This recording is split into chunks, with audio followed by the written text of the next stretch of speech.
எதுக்காக பண்ணுற அப்படின்னு கேட்கும்போது ஒரே ஒரு டைம் நமக்குள்ள அது இது அது அப்படின்னு சொன்னோடனே யாசியானதும் உயிருக்கு பயந்துட்டு சரிட்டு ஒத்துக்கிறாங்க. பட் அங்கே அந்த மீடியாக்கார நம்ம ஹீரோயினான யாசியானந்த் கொலை பண்ணிடுறாங்க.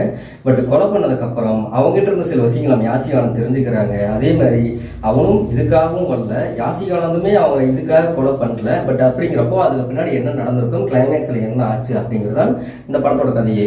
பாசிட்டிவ் அப்படின்னு எடுத்துட்டோம்னா பர்ஃபார்மன்ஸ் எல்லாருமே நல்லா கொடுத்துருந்தாங்க. அதுவும் சூப்பராக இல்லை. அந்த கதைக்கு என்ன தேவையோ அதை அப்படியே கொடுத்துருக்காங்க. மியூசிக் சீரியல் பார்த்துருப்பாரு மியூசிக் பார்த்த டேரக்டர், சீரியலுக்கு என்ன மியூசிக் தேவையோ அது கரெக்டாக அந்த படத்தில் கொடுத்துருக்காரு. ஒளிப்பதிவு நல்லா இருந்துச்சு, திரைக்கதை இன்னும் கொஞ்சம் நல்லா பண்ணியிருக்கலாம். அதே மாதிரி அந்த படத்தில் சில சீன்ஸ்லாம் சொல்லணும் அப்படின்னு சொல்லி நினச்சேன். ஒரு 5-6 பேர் சேர்ந்து குடிச்சு சுற்றிட்டு இருப்பாங்க. பட் இருந்தாலுமே குடியோட ஒரு பொரிய போதை பொண்ணுங்க தான் அப்படிங்கிறத ஒரு இடத்துல சொல்லுவார். அதே மாதிரி அதில் ஒரு அரசியல்வாதியாக இருப்பார். இந்த கூட்டத்தில் இருக்கிறவங்களாம் அண்ணனாவும் அப்பாவும் ஒரு அரசியல்வாதி இருப்பார். அந்த அரசியல்வாதி என்ன பண்ணுவார் அப்படின்னு